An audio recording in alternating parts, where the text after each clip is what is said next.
अस्सलाम वालेकुम भाईजान, ये दूसरा स्टॉप आ गया जी, डाइवा कंपनी का। ये भी आ गया भाईजान जी, चेक कर रहे हैं आप। ठीक है जी, अब मैं आपको इसके नंबर बता देता हूँ। मैं ये 60 mm है जनाब, 40 पाउंड की। ठीक है जी, 60 mm में 40 पाउंड की।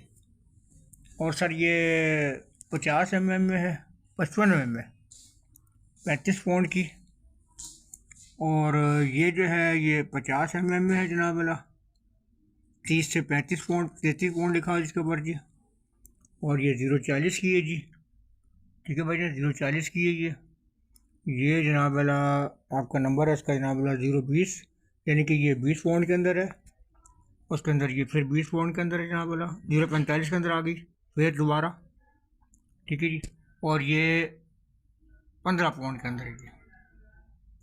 1000 मीटर हैं सारी, सब दौरें 1000 मीटर हैं।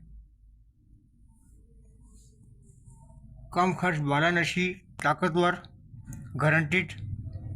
मेरी गारंटी होगी डोर टूट जाए इंशाल्लाह, चीज़ गलत नहीं दूंगा।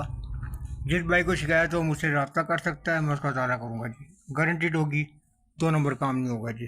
ठीक है भाईजान जी, आप लोगों का बहुत शुक्रिया जी। इसमें मोटी डोर चाहिए मोटी मिल जाएगी, बारीक चाहिए बारीक मिल जाएगी। ठीक है जी भाईजान, अस्सलाम वालेकुम जी।